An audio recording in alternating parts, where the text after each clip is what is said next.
खाइबा को समस्त को भारी भल लगे ताकि छोट हुंतु कि वयस्क लोक हुंतु सब मिठा खाइबा तो ठीक नुहे केबे केमती खाइले चलिबो। चलतु बनइबा खीर मोहन। मु प्रथम आपन को भांगी देखौची ता भीतर आउ बाहर बाहर तो बहुत सॉफ्ट हेची आ भीतरटा देखंतु केते जूसी हेची। तो चलतु वीडियो को स्टार्ट करबा। तो नमस्कार दर्शक बंधु, वेलकम टू माय चैनल। तो प्रथमे आमे क्षीर गरम करबा। तो क्षीर मु नेइची 2 लिटर नॉर्मल क्षीर नेइची। आपण चाहिले गाय क्षीर नै परिबे, मु पैकेट मिल्क नेइची।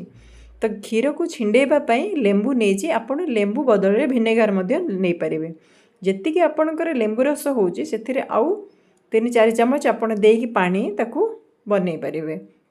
जेते बेले क्षीर आपण छिंडौचंदी प्रथम गोटे उतुरा हेले तापर जाइए आपण विनेगर हो कि लेंबू पानी देबे आउ गैस रो फ्लेम को आपण ऑफ कर देबे।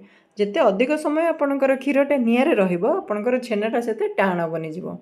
तो वर्तमान ताकू मोटे कपड़ा नहींची आ गोटे स्ट्रेनर रे छेना और पानी की अलगा कर देछि। टिके समय एमती रखी देबे ता ऑटोमेटिक से पानीटा बाहरी जिवो। वर्तमान कौन करेंगे ना ताकू किछि समय एमती गुड़े की छाड़ी देबे ताकि जहाँ एक्स्ट्रा पानीटा थिबो से ता ऑटोमेटिक बाहरी जिवो ताकि आपण सेही समय रे आउ किछि काम मध्य करि परिबे। मने रखंतु जेते बेले भी आपण टिके ठंडा हला परे ए छेना गुण एमती पूरा निचुड़ी देबे, पूरा भल से चिपुड़ी देबे ताकि जहाँ भी पानी थिबो सब बाहरी जिवो। आ कपड़ा सहित हमर छेनाटा देखंतु पूरा बाहरी जाइछि। ए छेनाटा एमतिया ही आपणकर सुखा सुखा बळे हेजिवो। पूरा तो सुखा हेबनी, हल्का टिके मॉइस्चर रहिबो सेटा चलिबो। वर्तमान ताकू मु गोटे प्लेट रे सब को रखिदेली। आउ ता सहित मु गोटे चामच मात्र नेछि, गोटे चामच 2 लिटर क्षीर रे गोटे चामच सुजी नेछि, छोट दाना सुजी। ताकू एमती हातर पापुली रे टिके भल से ताकू चकटी नेबे। मिनिमम आपन को 3-4 मिनिट भलिया चकटिबा को पड़िबो। जेते अधिक चकटिबे सेते भल हबो। देखंतु एमती पापुली रे ताकू मक्ची मक्ची एमती ताकू चकटी नेबे। तापर ताकू कौन करेंगे ना भल से ताकू गोटे जगह को एमती एकाठी कर नबा। आउ सेथिरु एमती छोट छोट बॉल साइज रो नै जिवे। जेते आपण साइज आपण को कारण सिरा रे पड़ला पर ता साइज टा टिके बड़ हो जाए तो सेही हिसाब रे साइज आपण छोट बड़ करि परिबे। बेसी छोट करिवेनी कि बेसी बड़ नै, एमती मीडियम साइज रो रखि नेबे। वीडियोटी भल लगिले लाइक करेंगे, शेयर करेंगे, चैनल नुआ थिले सब्सक्राइब करने को ढेर सारा अनुरोध। आउ एथर रथ यात्रा रे आपण घरे बनातु आउ समस्त को बनईकी खुआंतु। देखंतु एमती गोटा गोटा करके आपण बॉल टाइप रो सब बनई देबे आउ साइड रे रखि नेबे जेमती मु बनौची। जदि आपण गाय क्षीर नौचंदी सेथिरे मे भी आपणकर कम अधिका टिके हेई पारे। जेहेतु मोर पैकेट क्षीर आ फुल फैट नुह नॉर्मल नेइची तो सेतिपई मोर टिके कम हेइची, 12टा कि 13टा भलिया मोर हेइची। सेटा डिपेंड करे क्षीरर माने आपण को क्षीर नौचंदी। वर्तमान आमे सीरा करिबा।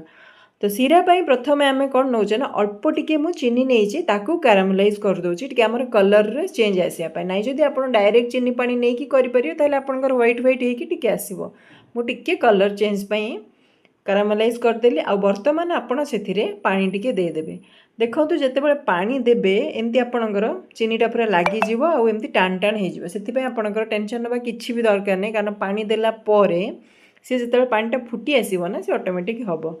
तो मु गोटे कप रु आधा कप नेकी कैरामलाइज करथिली, आउ आधा कप परे देली, आउ परे आधा कप मान टोटल मु 1.5 कप चीनी नेइची 1.5 कप पानी रे।